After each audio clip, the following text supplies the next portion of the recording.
बेहतर से बेहतर की तलाश करो, मिल जाए नदी तो समंदर की तलाश करो। टूट जाता है शीशा पत्थर की चोट से, टूट जाता है शीशा पत्थर की चोट से, टूट जाए पत्थर ऐसे शीशे की तलाश करो। जी हाँ, बिल्कुल हमें इतना ही स्ट्रॉन्ग बनना है कि कोई हमें तोड़ ना सके, चाहे परिस्थिति कैसी भी क्यों ना हो। सुबह के इतने सारे काम होते हैं, चाहे वो घर कितना भी फैला क्यों ना हो, किचन के इतने अनगिनत काम होते हैं और इनके घर के कामों के साथ साथ अपने परिवार की छोटी छोटी ज़रूरतों का ध्यान रखना, इसी में ही हमें खुशी मिलती है और यही काम जो है हमें बेहतर से बेहतर करते रहना है। और जितना बेहतर हम करेंगे तभी तो हम कहलाएंगे एक परफेक्ट हाउसवाइफ। लेकिन एक परफेक्ट हाउसवाइफ बनने के लिए ज़रूरी है एक परफेक्ट रूटीन को फॉलो करना। कोशिश हमेशा यही करिए कि सुबह का वक्त जो है ज़्यादा हड़बड़ी वाला ना हो, अपने आप को भी समय दीजिए और सुबह जो है जल्दी उठने की कोशिश ज़रूर करिए, क्योंकि जब आप जल्दी उठेंगे तब आप मेंटली प्रिपेयर रहेंगे और कहीं ना कहीं आप अपने आप को समय भी देंगे और अपने आप को तैयार भी कर पाएंगे। तो मेरी कोशिश हमेशा यही रहती है कि मैं सुबह सुबह ही जो है उठ के स्नान इत्यादि करके मैं फ्री हो जाऊँ। तो मैं यहाँ पे नहा धो के एकदम फ्री हो चुकी थी और मैं थोड़ा सा रेडी भी हो चुकी थी, आप लोग मुझे देख रहे होंगे। तो ऐसे ही मैं करती हूँ, मतलब मेरा जो मॉर्निंग का शेड्यूल होता है वो यही होता है कि मैं नहा धो लेती हूँ। कभी कभार होता है कि जब मुझे वाकई में बहुत ही ज़्यादा जल्दी हो या मैं कभी लेट हो जाऊँ या कभी मेरी नींद नहीं खुली और थोड़ा सा मैं लेट हो जाऊँ, तब जाकर मैं नहाना जो है सुबह स्किप कर देती हूँ। अदरवाइज़ मैं नहा धो के जो है रेडी हो जाती हूँ। और यहाँ पर मैंने पीहू को भी पूरी तरीके से रेडी कर दिया था और परी को लग रही थी सुबह सुबह की भूख, तो मैंने उसे ना यहाँ पर मैंगो काट के दे दिए थे। कल ही हम मैंगो लेकर आए थे, अच्छा लग रहा था, थोड़े से सस्ते हो गए थे मैंगो, वरना तो अदरवाइज़ काफ़ी महंगे मिल रहे थे। हमारे यहाँ पे मैंगो मिल रहे हैं 60 रुपीज़ केजी हो रहे थे, तो मैं 2 किलो ले आई थी। मैंने कहा चलो सस्ता है, फटाफट से ले लो। आप लोग के यहाँ पे मैंगो कितने रुपीज़ केजी हो रहे हैं बताना ज़रूर। आज मॉर्निंग में बना था पास्ता, तो यहाँ पर ना सुजीत ने भी मेरी काफ़ी सारी हेल्प कर दी। उन्होंने कहा चलो जब तक तुम बच्चों के बाल बनाए तब तक मैं चला देता हूँ ताकि वो जले ना। मैंने कहा ठीक है जी। और उसके बाद ना यहाँ पर पीहू ने कहा कि मैं फ्रूट्स में भी ले जाऊँगी मैंगो, आप मुझे दे देना। तो मैंने कहा ठीक है बेटा, मैं आपको जो है यहाँ पे पैक करके दे देती हूँ। सुबह के वक्त जो होता है ना, वो इतना घर मेरा इस तरीके से फैल जाता है ना, लेकिन मैं बिल्कुल स्ट्रेस नहीं लेती हूँ, क्योंकि अगर मैं इस समय मॉर्निंग में ही स्ट्रेस ले लूँगी ना कि घर फैल रहा है, ऐसे हो रहा है, वैसे हो रहा है, तो फिर मेरा मूड ऑफ हो जाता है, फिर बच्चों का भी मूड ऑफ हो जाएगा। तो इसलिए मैं कोशिश यही करती हूँ कि पहले इन लोगों को भेज दूँ, उसके बाद ही जो है अपने घर के धीरे धीरे काम में निपटाऊँ। यहाँ पर पीहू जा चुकी थी। आज सैटरडे था तो पीहू परी की जो है छुट्टी है, तो वो आज पूरे दिन मेरे साथ रहने वाली है। और यहाँ पर मैंने लल्ला की भी थाली जो है लगा दी थी। और कल जब मैंगो आए थे ना, तो सबसे पहले आते ही हमने लल्ला को जो है भोग लगा दिया था मैंगो का, क्योंकि कुछ भी आए हमारे घर में सबसे पहले हम लल्ला को ही भोग लगाते हैं।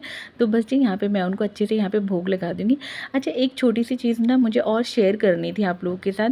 मुझे ना किसी ने कहा था कि ये सब भोग लगाना, उनको नहलाना धुलाना और इस तरीके से मतलब उनके कपड़े बदलना, ये सब ना मतलब गुड्डा गुड्डियों का खेल है।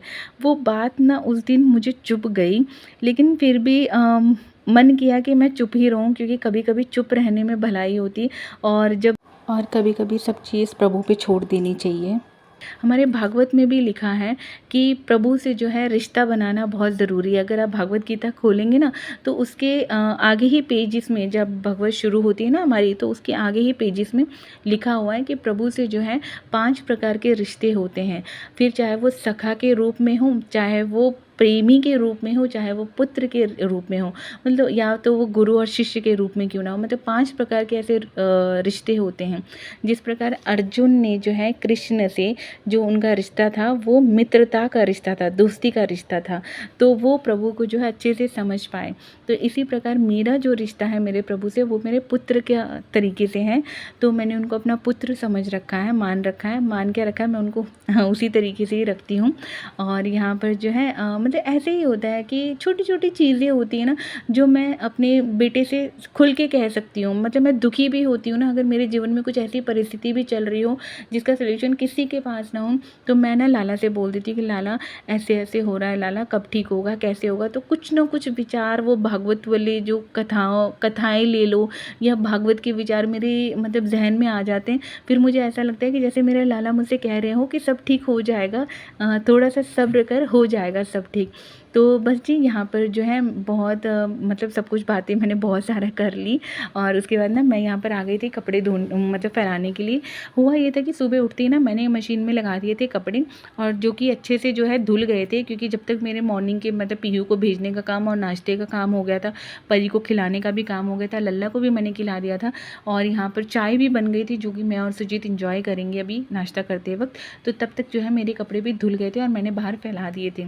तो ऑलमोस्ट ये दोपहर होते होते तक सूख जाएंगे, तो मैं यहाँ पर फ्री हो गई थी अपने कपड़ों के कामों से भी। मशीन का ये बहुत ज़्यादा फ़ायदा है कि जब तक आप दूसरे काम कर रहे हो ना, तब तक मशीन में जो है कपड़े आपके धुल जाते हैं। उसके बाद ना मैं यहाँ पर सुकून भरी चाय पीऊँगी सुजीत के साथ। मेरी कोशिश यही रहती है कि मैं थोड़ा-सा वक़्त उनके साथ ज़रूर बैठूँ। जब से दोनों बच्चे हुए ना, तब से हम दोनों का बैठना थोड़ा-सा मुश्किल हो गया है, क्योंकि दोनों बच्चों को अपनी-अपनी प्रायोरिटीज़ हैं, उनकी अपना-अपना उनको टाइम चाहिए। कभी उनको मेरा टाइम चाहिए और पापा के आने के बाद उनको लगता है कि पापा से ही सारी गप लड़ानी है। तो वो हो नहीं पाता, हम दोनों का बैठना बहुत कम हो जाता है, पर फिर भी हम कोशिश यही करते हैं कि चुप-चुप के धीरे-धीरे से हम दोनों जो है एक-दूसरे के लिए समय निकाल लें। और यहाँ पर ना मैं उनकी सारी बातें सुनती हूँ, वो भी मेरी सारी बातें सुनते हैं, पूरे दिन में हमने जो भी किया होता है या पूरे दिन में जो उनके साथ हुआ रहता है। बस जी चाय पीने के बाद मैं आ गई थी यहाँ पर अपने किचन को समेटने के लिए। पहले मैं किचन से ही शुरू करूँगी, क्योंकि मुझे लंच भी बनाना था। सुजीत यहाँ पे जा चुके हैं, तो मुझे लंच रेडी करना था, तो वो आज आएँगे लंच करने के लिए। तो मैंने सोचा कि चलो पहले किचन क्लीन कर लूँ। हर दिन का रूटीन अलग होता है, हर दिन की प्रायोरिटीज़ अलग होती है। मुझे ना एक वीडियो में किसी ने कमेंट भी करा था कि आप इतनी जल्दी-जल्दी काम कैसे निपटा लेते हो? 2 बच्चों के साथ सब कुछ आराम से कैसे मैनेज कर लेते हो विदाउट एनी स्ट्रेस? तो मैं उनको यही कहना चाहूँगी कि प्लीज़ ऐसा बिल्कुल ना सोचें कि स्ट्रेस नहीं होता या सब कुछ मैनेज करना, बस आप ये सोचिए कि हर किसी की प्रायोरिटीज़ जो है अलग होती है। मेरी प्रायोरिटीज़ यही रहती हैं कि मैं सुबह-सुबह जो है एनी हाउ 2 घंटे के अंदर-अंदर या मैक्सिमम 10 बजे तक जो है मेरे घर के सारे काम निपट जाए, चाहे वो झाड़ू, पोछा, बर्तन, कपड़े, लंच बनाना हो, अब बच्चों को रेडी करने से लेकर लल्ला को स्नान कराने तक का सब कुछ जो है मेरा काम जो है 10 बजे तक हो जाए, क्योंकि उसके बाद मुझे अपनी 16 माला करनी होती है और मुझे फिर अपने बच्चों को भी समय देना होता है। तो इसीलिए मेरी कोशिश ये रहती है कि मॉर्निंग के काम जो है ना वो मेरे जल्दी-जल्दी निपटें। और ये सुबह का काम ऐसा होता है ना कि एक बार ये काम हो जाते हैं ना, फिर उसके बाद लगता है कि हाँ सुकून है, अब मतलब आराम से आपके पास पूरा टाइम है। तो कैसे भी करके मैं सुबह जो है काम अपने जल्दी निपटाने की पूरी कोशिश करती हूँ, जिसके लिए मैं मॉर्निंग में थोड़ा-सा जल्दी उठती हूँ और उससे मेरी लाइफ़ जो है बहुत स्मूथ है। मतलब मैं पहले ऐसा नहीं था, धीरे-धीरे चेंजेस हुए, धीरे-धीरे मैंने चीज़ों में बदलाव लाए। एकदम से ये ज़िंदगी है, एकदम से किसी के बोलने से या मेरे बोलने से आप लोगों में परिवर्तन नहीं आएगा, या मैं जैसे कर रही हूँ एकदम से आप मुझे देख के वो चीज़ें नहीं होगी। वो धीरे-धीरे आती, जैसे-जैसे प्रायोरिटीज़ चेंज होती है ना, तब-तब धीरे-धीरे आती। जैसे पीहू जब अकेली थी ना मेरे पास, तब मेरी लाइफ़ के रूटीन कुछ और थे, और फिर जब परी हो गई तब मेरी लाइफ़ के रूटीन कुछ और थे, और जब से लाला आए हैं तब मेरी लाइफ़ की रूटीन कुछ और हो गई। तो ऐसी चीज़ें धीरे-धीरे बदलती है। तो आप लोग प्लीज़ टेंशन मत लीजिए कि आप इतनी जल्दी कर लेती हैं, हम नहीं कर पाते, ऐसा कुछ नहीं है। आप इतना एक्टिव कैसे रहते हैं? तो एक्टिव रहने का भी बस ये है कि टाइम-टाइम पे अपना ब्रेकफ़ास्ट, लंच जो है अपने आप को हाइड्रेट ज़रूर रखिए। इन छोटी-छोटी चीज़ें हैं जो मेजॉरिटी मतलब हम अक्सर भूल जाते हैं, हम अपने आप को नहीं मतलब इतना वो नहीं कर पाते, मतलब हाँ चलो सबको ब्रेकफ़ास्ट करा दिया, हम अपना जो है चाय पी के बस दौड़ने लग जाते हैं। बिल्कुल ऐसा ना करें, ब्रेकफ़ास्ट अच्छे से करें, सिर्फ चाय के भरोसे ना रहें। चाय से कोई आपको एनर्जी नहीं मिलनी, कोई ताकत नहीं मिलनी। चाय मैं भी पीती हूँ, बट ब्रेकफ़ास्ट ज़रूर करें, ब्रेकफ़ास्ट ना स्किप करें। यहाँ पर ना मेरा सारा ऑलमोस्ट किचन का पूरा काम यहाँ पर हो गया था। किचन मैंने अच्छे से क्लीन कर लिया था और मैंने रख दिया था यहाँ पे दाल चावल बनने के लिए। तो जब तक मेरा दाल चावल यहाँ पर बनेगा ना, तब तक मैं दिखाती हूँ आपको बेडरूम के हाल। ये देखिए, कल पता है क्या हुआ? कल सुजीत भी जल्दी आ गए थे, और मेरे भी ना घर के काम जल्दी जल्दी फिनिश हो गए थे। मतलब मैंने 8 बजे तक मेरा डिनर बन गया था। उसके बाद हम लोगों ने 8:30 बजे ही कल डिनर कर दिया था, क्योंकि कल ना मौसम बहुत ही अच्छा हो रहा था यहाँ पे, बहुत ही प्यारा, हल्की हल्की बूंदाबांदी भी हुई थी, बारिश हुई थी यहाँ पे। तो मेरा डिनर बहुत जल्दी बन गया था। और फिर हम लोग ना गैलरी में खड़े हो गए थे थोड़ी देर, मतलब मौसम का नज़ारों का मज़ा ले रहे थे। फिर जैसे ही खाना वाना खा लिया ना, तो बच्चों ने ना खेलने के लिए बोला, तो मैंने कहा कि चलो ठीक है खेलते हैं, देखते कौन ज़्यादा किसको पिलो मारता है। तो हमने ना पिलो फाइट यहाँ पर करी थी, जिसकी वजह से देखिए बेडरूम का क्या हाल हो रहा है। बेडशीट वगैरह मैंने धो के ना कोने में ही रख दी थी, और फिर इतना ज़्यादा हम लोगों ने खेला था ना बेड पे कि बेडशीट वगैरह भी नीचे गिर गई। उसके बाद ना थक हार के मैं तो यहाँ पर सो गई थी। मैंने कहा अब मेरे बस का नहीं है, मैं नहीं खेलने वाली। लेकिन बच्चे काफ़ी देर तक खेलते रहे थे, मतलब यही लगा लीजिए 9 बजे तक बच्चे खेल रहे थे, 9 साढ़े 9 बजे तक खेल रहे थे। तो उनकी ना टॉय वाली बास्केट जो पिछले कमरे में होती है ना, वो आज यहीं पर आ गई थी। तो रात को दोनों बहनों ने बैठ के यहाँ पे खेला था। और बस जी यहाँ पर मेरा बेड भी अच्छे से क्लीन हो गया। और मैं जो ये रग वगैरह होते हैं ना, इनको थोड़ी देर धूप में ऐसे लगा देती हूँ, मतलब धूप लग जाती है उन पर, तो स्मेल वगैरह नहीं आती है और क्लीन भी लगते हैं, वो झाड़ देती हूँ उनको अच्छे से। यहाँ पर ना परी को मैंने बलून फुला के दिया था। ये बलून्स ना वही है जो होली पे हमने यूज़ करे थे ना, वही वाले, तो वो उसके साथ खेल रही थी। और ये देखिए बेडरूम भी मेरा पूरा क्लीन हो गया, मतलब एक एक रूम क्लीन होता जाता है, ज़्यादा टाइम नहीं लगता है अगर आप मन लगा के करेंगे ना। जैसे हम अपने बच्चों को बोलते हैं ना कि बच्चा मन लगा के पढ़ लो, 10 घंटे बैठने से कुछ नहीं होता है, 10 घंटे तक आप पढ़ाई करोगे तो इसका मतलब ये नहीं आप टॉपर बन जाओगे या पढ़ाई अच्छे से होगी, नहीं, ऐसा नहीं है। तो वैसे ही हमारा भी होता है कि पूरे दिन काम में लगे रहने से कुछ नहीं होगा। स्मार्ट तरीके अपनाने हैं, जिनकी वीडियो मैं ऑलरेडी आप लोगों के साथ शेयर कर चुकी हूँ। मल्टीटास्किंग आप लोगों को बनना है, जिससे कि काम जल्दी जल्दी ख़त्म हो। प्रायोरिटीज़ टू डू लिस्ट ज़रूर बनाएं कि कौन सी काम जो है आपके लिए ज़्यादा मेजर प्रायोरिटीज़ के हैं, उनको आप लोग पहले ही निपटाइए। क्योंकि कई बार ऐसा होता है ना कि जैसे मुझे घर के दूसरे कोनों को क्लीन करना होता है, तो उस दिन मैं अपने कामों की लिस्ट जो है अलग तरीके से बनाती हूँ, अलग तरीके से उस दिन का मेरा रूटीन होता है। हर दिन सेम नहीं होता है, हर दिन अलग होता है, तो उस तरीके से मेरी प्रायोरिटीज़ भी चेंज होती रहती है। आप लोगों को भी ऐसे ही करना है कि सुबह उठते ही सोच लीजिए पहले कि निपटाना क्या क्या है, करना क्या क्या है, ठीक है, तभी हो पाएगा सब कुछ। वरना अगर सब कुछ मिक्स होता रहेगा कि ये भी करना है वो भी करना है, और जब आप एक काम कर रहे हैं तो उसको बहुत फोकस के साथ करिए। ये नहीं कि हाँ हमने अभी किचन का काम कर लिया, फिर हम बेडरूम में भी भाग रहे हैं, फिर हम हॉल में भी भाग रहे हैं। नहीं, अगर आप बेडरूम का काम कर रहे हैं तो पहले आप बेडरूम का काम निपटाइए, किचन का कर रहे हैं तो पहले किचन का निपटाइए, ऑर्गेनाइजेशन वाला काम कर रहे हैं तो पहले आप पूरे तरीके से ऑर्गेनाइजेशन करिए। ये नहीं कि थोड़ा इधर थोड़ा उधर, फिर तो आप लगे ही रह जाएंगे और काम कुछ होने नहीं वाला है। देखिए पूरा घर ऑर्गेनाइज होने के बाद, क्लीन होने के बाद मैं आ गई थी यहाँ पे झाड़ू लगाने के लिए। अच्छा, मेरी ना एक व्यूअर है जिनका नाम है ललिता जी।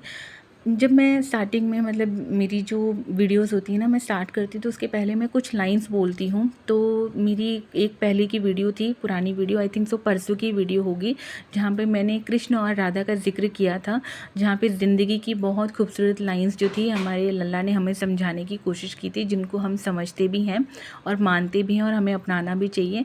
तो ऐसे ही कुछ लाइंस मैंने बोली थी उस वीडियो में, और जिसका जो ताल्लुक़ था ना वो सीधे जो है ललिता की लाइफ से था।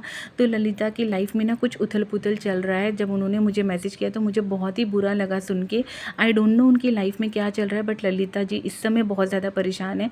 प्लीज़ आप फिक्र ना करिए Lalita ji, I hope so इस समय जो है हमारे प्रभु जो है हमसे परीक्षा ले रहे हैं। वो माता रानी को बहुत मानती हैं।